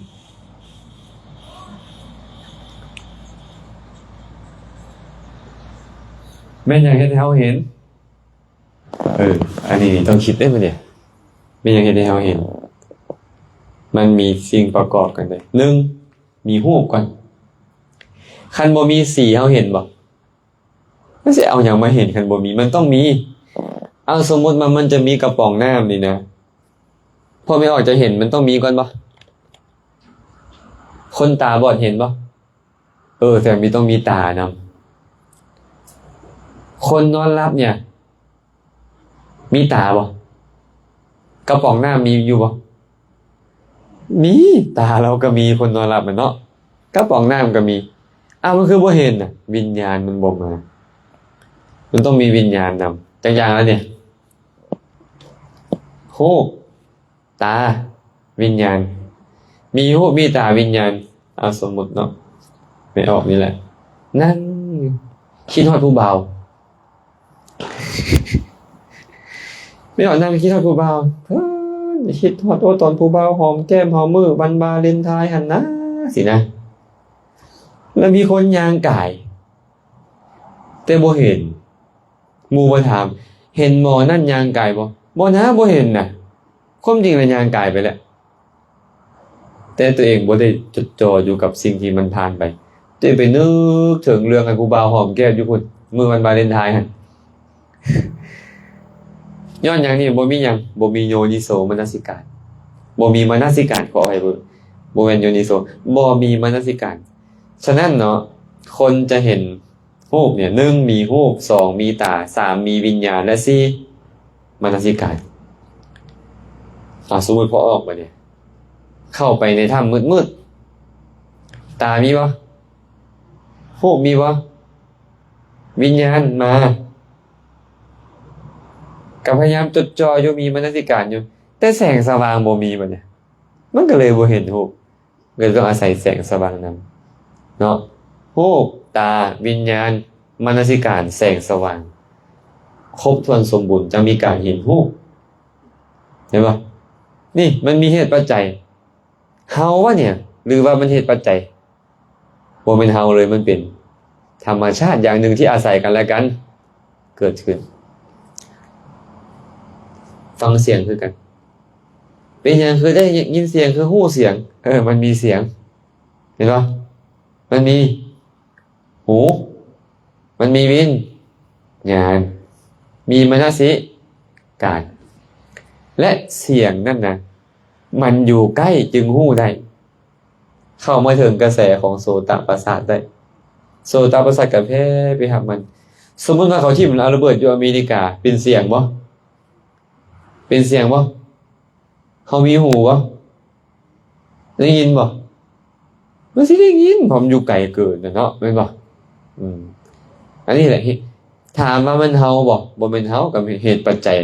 อาศัยกันและกันเกิดขึ้นซื่อๆแต่เฮาดันมาสำคัญว่าค่อยได้ยินเนี่ยเมื่อกี้เขาด่าค่อยเอาอีกได้บ่เนี่ยเขาจมควรค่อยคำนินทาค่อยเขาดูถูกดูแค้นค่อยเนี่ยไอ้ตัวปรุงต่อคือไอ้บ่มีโยนิโสมนสิการมันปุ้งต่อไปในทางที่บ่ดีมันขั้นปัญญาเกิดขึ้นเลยโอ้เสียงกระทบหูดับไปแล้วบ่โกรธไผบ่โลภหยังปัญญาก็ต้องเกิดขึ้นแต่เฮาบ่ค่อยมีเป็นหยังเฮาจึงบ่ค่อยมีเฮาบ่มีอุบายในการวางใจย้อนเฮาบ่มีความรู้ก่อนว่านี่เอิ้นว่าธรรมชาติมันบ่แม่นเฮาบ่แม่นของเฮาเป็นหยังความรู้จึงบ่มีบ่เข้าใกล้กัลยาณมิตร บ่มีการฟังธรรมความรู้มันก็เลยบ่เกิดขึ้นโทษของหยังนี่โทษของเพิ่นหรือโทษของเฮาสมมุติว่าเฮานี่นะตกขุมอุจจาระขึ้นมาอย่างดีสระน้ำก็อยู่หั่นสระน้ำบักใสๆเย็นๆท่าขึ้นท่าลงดีบ่ดีตัวเองนั่งเฉยข่อยคือบ่สะอาดข่อยคือบ่สะอาดมันโทษของน้ำหรือโทษของเฮาฮะโทษของเฮาเนาะคือกันกัลยาณมิตรก็มีพระพุทธเจ้าว่าเป็นยอดของกัลยาณมิตรคำสอนของพระองค์ถูกประกาศไว้แล้วบันทึกไว้ในพระไตรปิฎกคนนำมาบอกกล่าวมีอยู่แต่เฮาเฉยอาตมาเลยมักเว้าคำก่อนผู้เฒ่าเว้าไว้พอทั้งหลังฟังเลยจือเลยเด้อบ้านใกล้ทาบ่มีน้ำกินสร้างปั้นดินบ่มีหม้อไส้เลี้ยงไก่บ่ขันอยากขึ้นสวรรค์ให้ไปแก้สิ้นอยู่วัดจือข้อสุดท้ายก็เลยครับบ่จือข้อต้นๆมันจือง่ายบ้านใกล้ทาบ่มีน้ำกินเป็นหยังคือบ่มีน้ำกินพอออกใส่เฮือนติดอยู่ทาน่ะก็เนี่ยบ่ไปตากมันสิได้กินซะบ่แม่นบ่อธิษฐานมาว่าขอน้ำของจงลอยเข้ามาใส่ปากข่อยเด้อเอาจังซี่ว่าบ่แม่นดอกเจ้าก็ต้องเอาภาชนะไปตักกินมันจะได้กินแม่นบ่คือกันเลยเพิ่นว่าเฮือนก็อยู่นี่นะข้างกำแพงวัดนี่นะแต่บ่เข้าไปวัดจักเทื่อนะมันสิได้ฟังศีลฟังธรรมสิได้กุศลอีหยังก็แม่นบ่นี่แหละเอิ้นว่าบ้านไกลทางบ่มีน้ำกินวัดครูบาอาจารย์เหมือนกับทาเหมือนกับน้ำนั้นเฮือนตัวเองกันเนี่ยแหละอยู่ข้างวัดนั่นแหละสร้างปั้นดินบ่มีหม้อไส้บ่เนี่ยปั้นดินปั้นแล้วปั้นอีกปั้นแล้วไปอีกขายผู้ใดได้ไส้ผู้ซื้อไปผู้นั้นได้ไส้เนาะแม่นบ่ล่ะตัวเองขายบ่จะมันสิได้ไส้คือกันเลยเพิ่นว่าพวกเฮานั่งนำกันหมดทุกคนรวมอาตมานำข่อยถือพุทธข่อยถือพุทธข่อยถือพุทธแต่ข่อยบ่ฮู้ว่าพุทธคือหยังพุทธะเป็นไผคำสอนของพุทธะคือหยังข่อยบ่ฮู้เลยถืออะไรก็ถือนี่เป็นบ่ฉะนั้นน่ะนะเพิ่นเลยมักเว้าโวหารว่าพุทธในสัมมโนครัวเจ้าถือศาสนาหยังพุทธเพิ่นว่าพระพุทธเจ้าเป็นไผบ่จักเกิดอยู่บนใดตรัสรู้บนใดตายบนใดแสดงทำอีหยังไว้บ่ฮู้พ่อแม่ข่อยพาถือข่อยก็เลยถือก็บอกว่าข่อยถือพุทธข่อยถือพุทธไม่ผู้ใดเอาไปใส่ฝรั่งมังค่ามันมาศึกษาคำสอนมันโอ้มันต้องไปปฏิบัติไอ้ศาสนาพุทธนี่นะบ่เป็นศาสนาของการอ้อนวอนบ่คือเมตุวีเด้เมตุวีนี่ได้ยิบแต่ขันมักเบ่งบ่เซาอยู่อันนี้ก็จับได้ขันมักเบ่งกระทูบ16ดอกย่างเข้าไปหาต้นไม้ย่อยๆหั่นสาธุเด้อเพิ่นว่าขอให้ลูกสร้างรวยๆขอให้ลูกสร้างรวยๆลูกสร้างบ่แล้วมันสิรวยเจ้าก็สิคือเก่านั่นแหละศาสนาพุทธบ่แม่นแบบนี้เด้แม่ศาสนาพุทธสอนศีลสมาธิปัญญาสอนญาติโยมก็คือทานศีลภาวนาไผเฮ็ดทานแทนไม่ออกได้มีบ่เทวดาเฮ็ดทานแทนไม่ออกได้บ่บ่ได้ไม่ออกต้องเฮ็ดเองทานเทวดารักษาศีลแทนไม่ออกได้บ่บ่ได้ภาวนาแทนไม่ออกได้บ่บ่ได้เขาก็เลยต้องเป็นผู้ประพฤติปฏิบัติเองนี่คือศาสนาพุทธได้บ่มันไปอ้อนวอนห้องขอกันอยู่บ่แม่นจังซั่นคันอ้อนวอนห้องขอแล้วได้บ่ไม่ออกบ่มานั่งอยู่นี่ดอกบรรลุนิพพานกันเบิดแล้วแม่นหรือบ่แม่น มีฌานเศรษฐีคนหนึ่งเข้าไปเฝ้าพระพุทธเจ้าอนาถาบิณฑิกาเศรษฐีพระพุทธเจ้าก็เลยบอกว่าท่านเศรษฐีมีธรรมอยู่5ข้อเป็นสิ่งที่น่าปรารถนาน่าฮักใคร่น่าพอใจของทุกคนแต่หาได้ยากในโลก5ประการมีอย่างใด1ความเป็นผู้มีอายุยืนอยากตายไว้จากคนบ่แต่บัดรัก16บ่มีดอกอยากอายุยืนหมดแม่นบ่ 2. ความเป็นผู้มีผิวพรรณวรรณะงดงาม อยากขี้ให้จากคนบ่อยู่เนี่ยบ่ผู้ใดอยากงามหมดแม่นบ่อยากมีความสุขอยากมียศถาบรรดาศักดิ์ตายแล้วอยากไปสวรรค์แม่นบ่พระเจ้าได้บอกว่านี่แหละธรรม5ประการที่น่าปรารถนาน่าฮักใคร่น่าพอใจแต่หาได้ยากในโลกธรรม5ประการนี้บ่ได้มาเพราะการอ้อนวอนห้องขอหรือการอธิษฐาน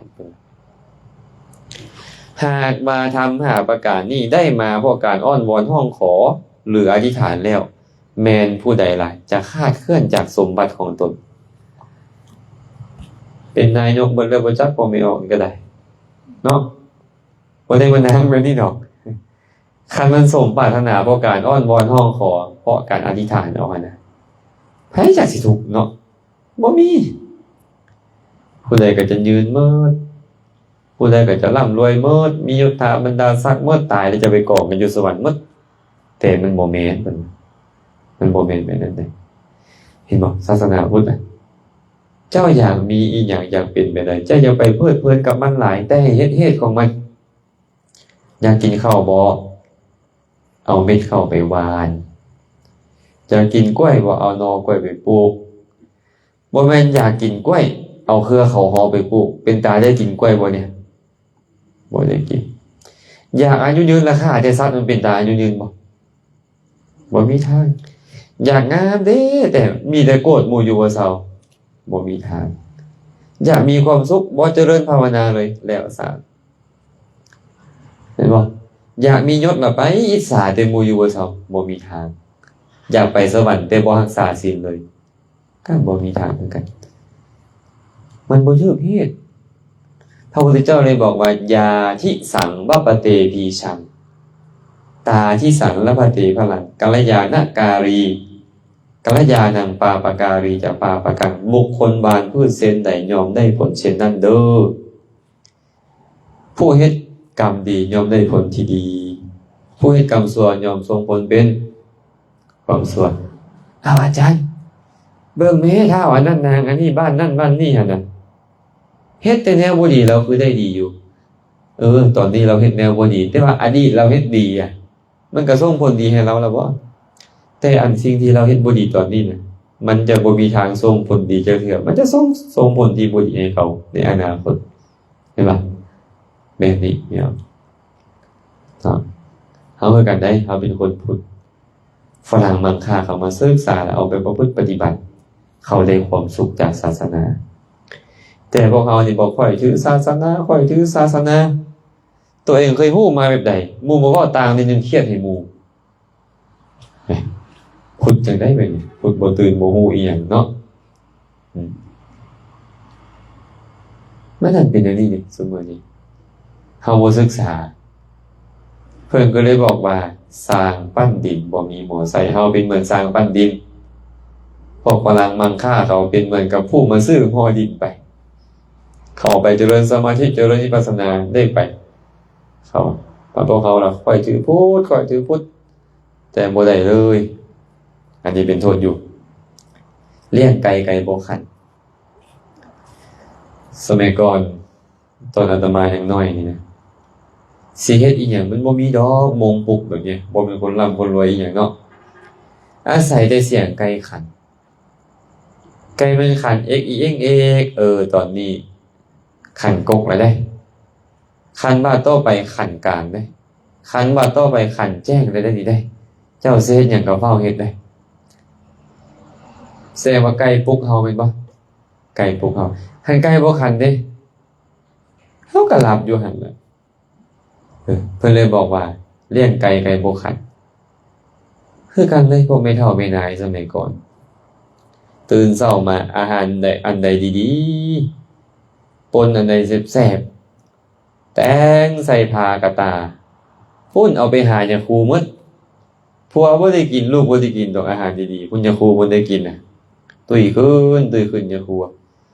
แต่บ่บอกจักเทื่อว่าอันนี้ศีลเด้อไม่ออกอันนี้สมาธิเด้ออันนี้ปัญญาเด้ออันนี้ทานเด้ออันนี้ความประพฤติอ่อนน้อมเป็นบุญเป็นกุศลเด้ออันนั้นมีโทษพวกเจ้าจะเฮ็ดได้บ่เลยไม่ออกเมื่อคืนนี้ครูบาฝันจังนี้ได้ ซื้อตัวนั้นเด้อแนวนี้อันพวกเฮาบอกกันเสมอเอาไฟผูกแขนไปมัดแล้วมันจะเจริญแนวนี้พวกเฮาเอาไสยศาสตร์เข้ามาไสยะไปว่านอนไม่ออกนอนคือหลับเอาคำสอนที่เป็นเหตุให้เฮาลับไหลบ่ฮู้ใต้บ่ฮู้เหนือมาสอนกันซุแม่นบ่พุทธศาสตร์คือคำสอนที่เฮ็ดให้ตื่นน่ะฮู้ความเป็นจริงเฮาบ่เอาคันได้เขียนอีหยังใส่คอนิดนึงไปใส่ก็มั่นใจเขาเอามากย่ำมันราคา5 บาท10 บาทมันย่ำหน่อยนึง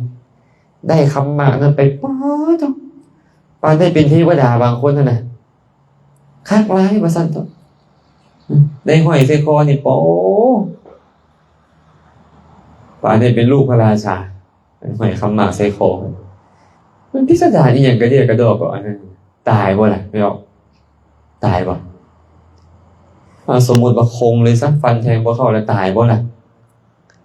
พ่อไม่ออกฮู้จักเจ้าสัววิชัยบ่เจ้าสัววิชัยนี่ซื้อทีมเตะบาสเลสเตอร์ซิตี้ของเกาะอังกฤษโอ้ยเว้ากับคนเบิ่งเตะบาสนี่สิฮู้เรื่องกันบ่นี่ชื่อแต่แมนยูกับเดวิดเบ็คแฮมนั่นแหละพ่อไม่ออกอาตมาเบิ่งเลสเตอร์ซิตี้เราใส่สมเด็จพุทธาจารย์โตสมเด็จวัดระฆังราคา30 ล้านบาทพระพุทธรูปองค์เนี้ยทอ2 นิ้วนี่ได้ขี่เครื่องบินส่วนตัวโมงในราคาหลาย10 ล้านแม่น80 ล้านบ่คันชื่อบ่ผิดโมงอีหยังมันก็เดียกระดอกกันขี่ขึ้นไปตกตายจ่อยถามว่าคงบ่อันสมเด็จคงแต่ตายบ่ล่ะตายแม่นผู้ใดก็อันจะเลิศกว่าพระพุทธเจ้าพระพุทธเจ้าตายบ่ตายพระพุทธเจ้าได้สอนให้เรารู้ความตายเป็นอย่างนี้คันตายแล้วนี่นะมีอีหยังดีปานใดก็บ่ได้ประโยชน์นี่และทุกคนต้องตายความตายมันเป็นสัจธรรมที่เที่ยงแท้เพิ่นสอนให้เรารู้แบบนี้อย่างพุทธศาสตร์ให้เราตื่นน่ะอันนี้เรารับหลายอยู่กับเรานี่นะย้อนไสยศาสตร์คันบ่มีฝ่ายผูกแขนแต่บ่ไปวัดคันบ่มีสมโภชพระบ่ไปเฮ็ดหยังสมโภชพระไปท่าเอาฝ่ายอันมาย้อนใส่หัวนี่อดหลับอดนอนแข่งกันอยู่หั่นแหละเดี๋ยวครูสวดจบลงบาทนึงจับหมากคุณมาก้องโอ้เจริญค่อยเจริญแล้วเพิ่นเจริญนี่หยังเลยมัน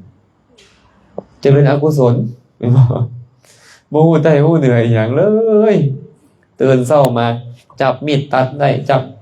มีดน้อยได้ญาติกันเสียงดังโอ้อ้าโอ้ว่าเฮงกว่านกกินหมากไห้นี่บ่ศาสนาพุทธพระพุทธเจ้าสอนแบบนี้ว่าอันสร้างสมบารมีมาเสียสงไขยิ่งด้วยแสนกับสละฮอดชีวิตเลือดเนื้อตลอดกาลอันยาวนานสละลูกสละเมียมาเพื่อเอาฝ่ายตัดฝ่ายแข่งกันนี่ให้พวกเจ้าสอนนี่ว่าซ้ำนี่ว่า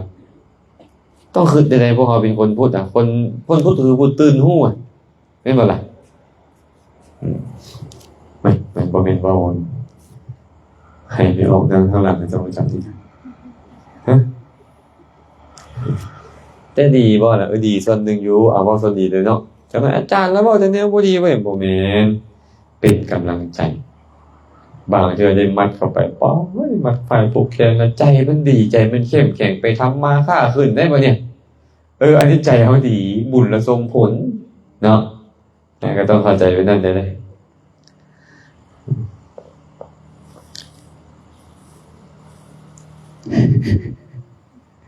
เลี้ยงไก่บ่ขันแปลว่าเลี้ยงยาคูบ่เทศยาคูบ่เทศก็เลยบ่ตื่นจังซี่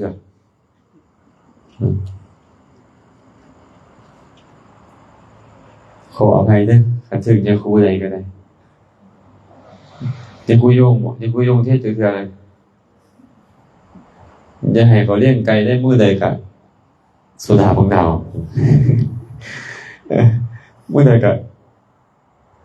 กาแฟบางดาวน้ำผึ้งเขาเลี้ยงเพิ่นน่ะบ่คันจักเทื่อนี่บ่ได้เลยต้องคันเด้อ ขันให้เขาตื่นแน่ว่าไม่ออกอันนี้เป็นทานเป็นศีลเป็นภาวนาพระพุทธเจ้าสอนแบบนี้แบบนั้นบ่ถึงเด้อพระพุทธเจ้าเขาบ่เคยสอนเด้อเป็นคำสอนของพระของพี่เขาต้องขันในครูบาอาจารย์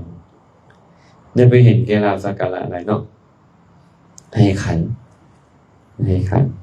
สุดท้ายนี่ล่ะอยากขึ้นสวรรค์ไปเฮ็ดหยังไม่ออกไปแก้ศีลอยู่วัด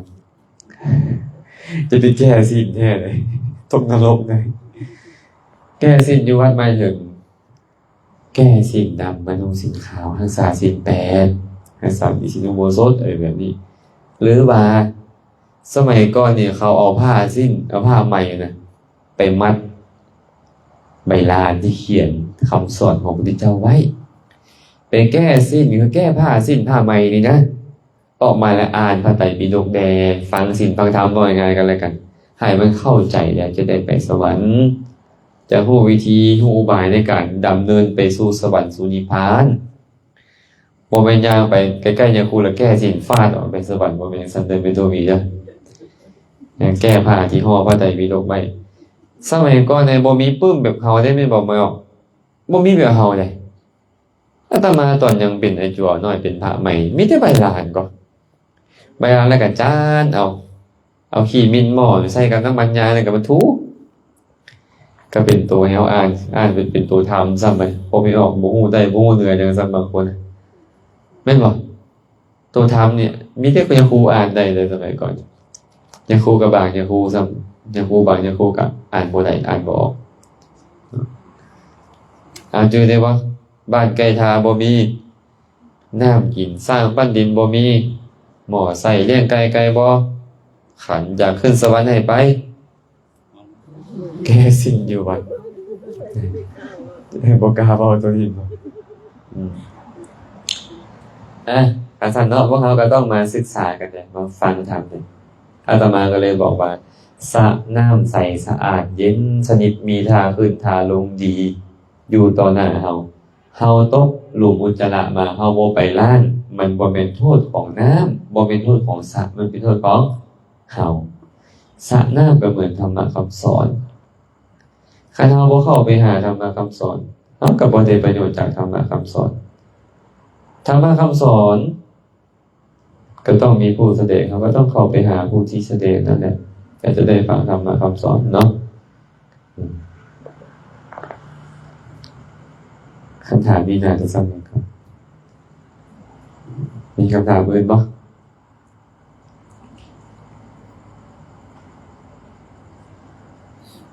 มีบอก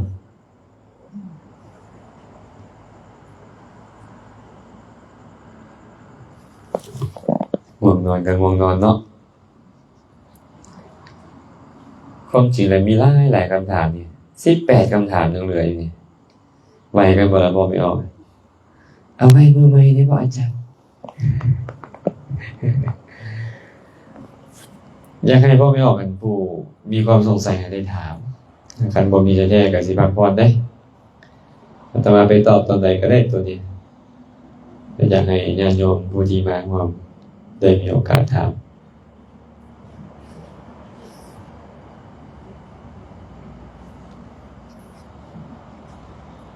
ผมมีแล้วเนาะ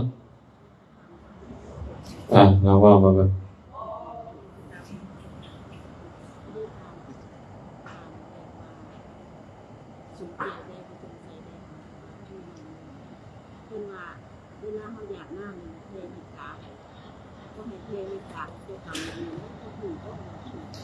เป็นออกบ่คอยเปิดตาบ่ได้ยินเวลาหยาดหน้ามีหยังก็เวลาหยาดน้ำสมมุติว่าขน้อยหยาดน้ำสินะว่าเวลาหยาดน้ำเพิ่นว่าบ่ให้แพ้เมตตาให้เจ้ากรรมนายเวรแล้วมันสิถูกบ่หรือว่ามันผิดบ่มันแนวใดขอคำแจ้งสว่างจากพระอาจารย์เนาะคำว่าก็ยังผิดแล้วปิดไมค์กันหยาดน้ำเพื่อหยังไม่ออกเคยหยาดน้ำบ่เฮ็ดเพื่อหยังหยาดน้ำจะให้เจ้ากรรมนายเวร บ่เป็นเพื่อต้นไม้ให้มันงามบ่หยาดน้ำนี่นะพี่น้องเอ้ยสมัยพุทธกาลเพิ่นบ่ได้หยาดคือเฮาสมัยพุทธกาลเพิ่นเอาน้ำไปหยาดใส่มือพระผู้รับฮะเป็นเครื่องซื้อว่าทานข่อยสละไปแล้วเด้อข่อยบ่เอาคืนไปได้ที่เหลือเจ้าไปเฮ็ดหยังก็เรื่องของเจ้าสละได้พ้นปัจจุบันเฮาละเอาน้ำหยาดนี่มาเป็นเครื่องซื้อว่าอุทิศส่วนกุศลเห็นบ่อุทิศส่วนกุศลให้พี่น้องการอุทิศส่วนกุศลบ่แม่นน้ำแม่นบ่และน้ำบ่แม่นการอุทิศส่วนกุศลหากว่าบ่มีการกล่าวออกไปว่าขอแบ่งบุญให้พวกเจ้าเด้อพวกเจ้าจงมอมอนุโมทนาเด้อจะญาติเป็น10ให้ก็บ่มีประโยชน์หยัง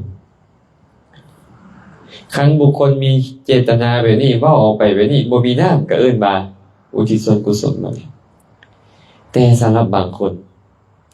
คันได้น้ำแล้วโอ้ยใจนึกถึงพ่อถึงแม่ถึงญาติกาวงศาได้ดีคนนี้จำเป็นต้องมีน้ำแต่บางคนเขาบ่จำเป็นเลยข้อยก็คิดฮอดได้เมิดพ่อแม่พี่น้องป้องปายผู้ล่วงลับดับขันไปให้พวกเจ้ามาจับมาโจมมาอนุโมทนาบุญกับข่อยได้อยู่เขาก็บ่จำเป็นต้องมีน้ำเนาะคนลาวเฮานี่น่ะยังอยู่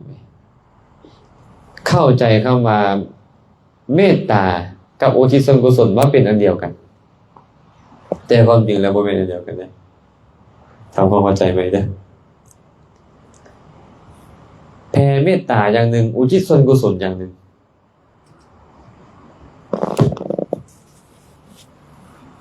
นี่คือตาเลือกอยู่เป็นสัตว์แผ่เมตตาเป็นอย่างแผ่เมตตาปรารถนาดีต่อคนอื่นอันนี้คือแผ่เมตตาอุทิศส่วนกุศลเด้ให้ส่วนบุญนี่แก่เขาอันนี้เรียกว่าอุทิศส่วนกุศลอุทิศให้คนเป็นเขาเอิ้นว่าบอกบุญแม่ตู้ค่อยแบ่งบุญให้เจ้าเด้อเขายังมีชีวิตอยู่หรือถ้าค่อยแบ่งบุญให้เจ้าเด้อนางค่อยแบ่งบุญให้เจ้าเด้ออันนี้เอิ้นว่าอุทิศส่วนกุศลให้เขาแต่สำหรับคนตายเฮาลำบากเอิ้นว่าอุทิศเนาะ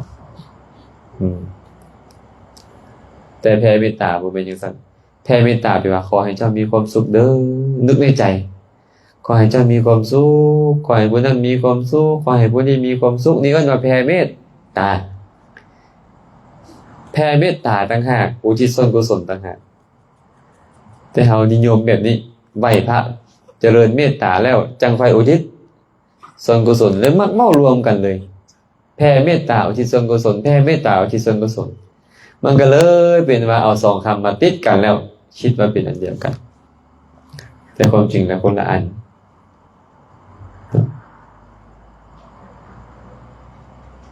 เคยแผ่เมตตาให้หมู่บ่ขอให้ผู้นี้มีความสุขขอให้ผู้นั้นมีความสุขเคยเฮ็ดบ่คันเคยเฮ็ดก็แสดงว่าเขามีเมตตาแต่บ่เป็นอุทิศส่วนกุศลเด้เขาบ่ได้หยังนำเฮาเด้เขาแผ่เมตตาให้เขานะแต่ผู้ใดได้เฮาได้ผู้เดียวกุศลเกิดในใจเฮาอุทิศส่วนกุศลบัดเนี่ยเขารับรู้เขาอนุโมทนาเขาได้นำเฮามันคนละเรื่องกันเลยเห็นป่ะคนละเรื่องกันแต่คนลาวโดยส่วนหลายเข้าใจว่าเป็นอันเดียวกันที่นี่เพิ่นถามว่าแผ่ให้เจ้ากรรมนายเวรได้บ่ก็คงจะหมายถึงอุทิศส่วนกุศลให้เจ้ากรรมนายเวรได้บ่แม่ผู้ใดเป็นเจ้ากรรมแหน่บ่ฮู้สิแผ่ผู้ใดบ่ฮู้แม่ผู้ใดเป็นนายเวรแค่เอานี่นะเป็นนายเวรเฮาอาตมาเคยอธิบายไปหลายรอบเลยได้เนี่ยเจ้ากรรมนายเวรนี่นะพระพุทธเจ้าบอกว่ากรรมสาโกมหิกรรมทายาโทกรรมโยนิกรรมพันธุกรรมปฏิสารโนยังกรรมังกริสามิกัลยานังบาปาปกังบาตัสสะทายาโทภวิสสานี่เฮามีกรรมเป็นของตนมีกรรมเป็นผู้ให้ผลมีกรรมเป็นแดนเกิดมีกรรมเป็นที่พึ่งอาศัยเฮาเฮ็ดกรรมอันใดไว้ดีหรือชั่วก็ตามผู้ใดเสวยผลของมันเฮาจะต้องเสวยผลของกรรมนั่นเองผู้ใดเป็นเจ้ากรรม ไม่ออกสิ่งเฮานี่แหละเป็นเจ้าของกรรมนะบ่มีผู้อื่นเลยแม่นหรือบ่แม่นเนี่ยแม่นพอไม่ออกคำพ้องแล้วได้ว่าแม่นไหมแม่นเพิ่นเป็นนายเวรบ่เนี่ยอันนายเวรนี่น่าคิดได้นายเวรนี่เวรนี่มีอยู่2ประเภทกรรมเวรและบุคคลเวรเจอเนาะกรรมเวรและบุคคลเวรกรรมเวรนี่ผู้ใดเฮ็ดกรรมแทนเฮาผู้ใดโลภแทนเฮาผู้ใดโกรธแทนเฮาผู้ใดลุ่มหลงแทนเฮาผู้ใดฆ่าสัตว์แทนเฮาบ่มีเฮาเฮ็ดเองมันบ่เอาใส่กรรมชั่วใดที่เจ้าเฮ็ดไว้กรรมชั่วนั้นเอิ้นว่ากรรมเวรของเจ้าเวลามันส่งผลน่ะสุขหรือทุกข์เอาก็ตอบนำกันได้แหมให้บ่ได้ผู้เดียวทุกข์เห็นบ่กรรมเวรนั่นเป็นกิเลสแม่นบ่กิเลสเกิดขึ้นเลยให้กรรมเฮ็ดกรรมชั่วนั่นนะเจิญว่ากิเลสเวรก็ได้ของเฮาเองทั้งหมดเลยไม่บ่ได้เป็นนายเวรของเฮาบ่มีนี่ไอ้กิเลสก็เกิดในใจชั่วกับตัวเองเฮ็ดเอาเองคิดชั่วเว้าชั่วเฮ็ดชั่วตัวเองเฮ็ดเองเบิดแม่นผู้ใดเป็นนายเวรเฮาบ่มีเลยแม่นบ่เวลาความคิดชั่วคำเว้าชั่วการกระทำชั่วส่งผลเฮาก็ต้องเข้าถึงอบายทุกขติวินิบาตนรกเกิดมาเป็นมนุษย์ก็ได้เห็นภาพบ่ดีฟังเสียงบ่ม่วนดมกลิ่นที่บ่ดีเป็นต้นนี่เอิ้นว่ากรรมเวรบุคคลเวรบัดนี้ถึงบ่มีกรรมเวรแล้วแต่บุคคลเวรยังมีอย่างเช่นพระพุทธเจ้าเพิ่นละกิเลสหรือยังพระพุทธเจ้าละกิเลสหรือยังใต้ต้นสีมหาโพธิ์ละแล้วกิเลสเวรบ่มีแม่นบ่ยังเฮ็ดกรรมอีกว่าพระพุทธเจ้าหลังจากละกิเลสแล้วบ่มีกรรมแล้วแต่พระเทวทัตยังจองเวรบ่คือเก่าเลยเห็นบ่นั่นแสดงว่าบุคคลเวรนี่มีคนที่คิดบ่ดีกับเฮาคนที่จองเวรเฮานั่นน่ะบางเทื่อเขาจองเวรเฮาเด้เกิดมาชาติใดก็ตามขอให้ข่อยได้เบียดคนผู้นี้เขาว่าแบบนี้ก็มีบางเทื่อเขาเกิดเป็นคนที่มีอำนาจหลายกว่าเฮาก็เบียดเบียนเฮาบางเทื่อเขามีอำนาจน้อยกว่าเฮาก็เบียดเบียนเฮาได้น้อยลงสินะอันนี้เอิ้นว่าบุคคลเวร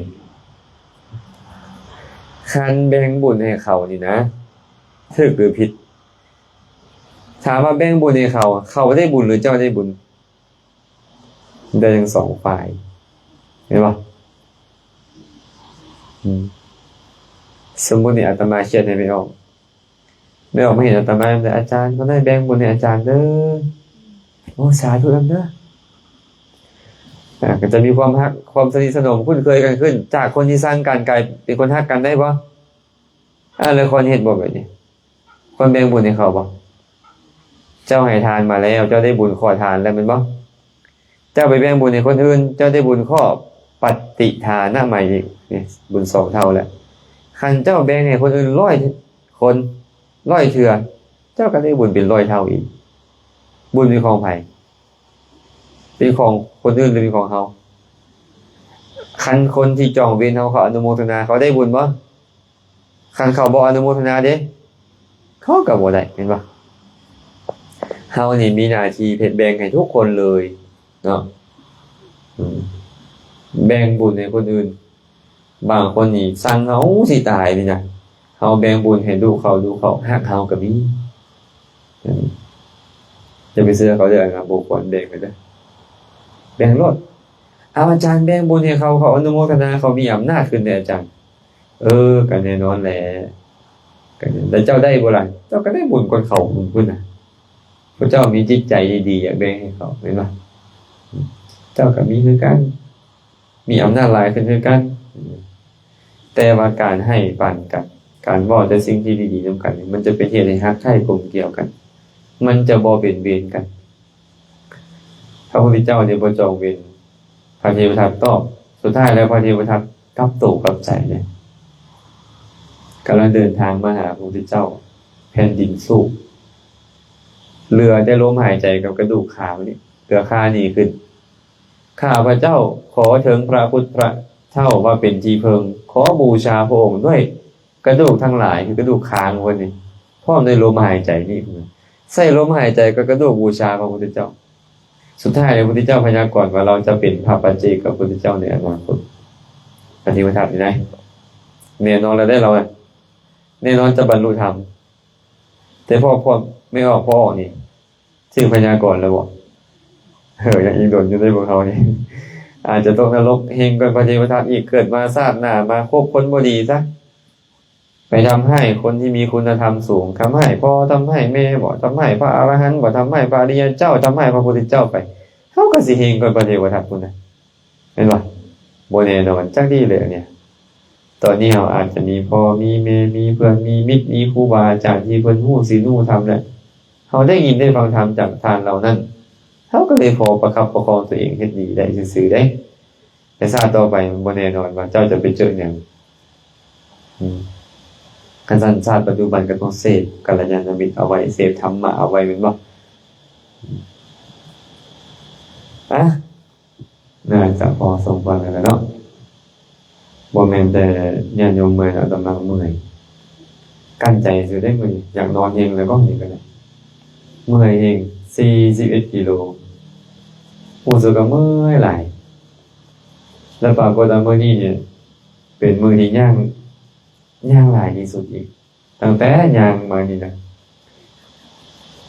ย่างหลายที่สุด41กิโลก็ใส่กำลังไปหลายครูบาอาจารย์ก็อีกเมื่อยโดยเฉพาะแล้วก็จั่วน้อยเนาะอาจารย์ก็มื้อนี้คงจะพอสมควรนั่นแหละเนาะอนุโมทนาบุญนำญาติธรรมทุกคนทุกท่านที่สละเวลามาร่วมกันเจริญกุศลขอให้บุญกุศลนี้จงเป็นปัจจัยอำนวยไว้ใส่ให้ทานทั้งหลายจงได้ประสบพบเจอแต่ความสุขปราศจากทุกข์ทั้งปวงท้ายที่สุดแล้วก็ขอให้ทุกคนทุกท่านจงได้บรรลุถึงมรรคผลนิพพานในอนาคตการอันใกล้นี้โดยทั่วกันทุกท่านทุกคนเทอญ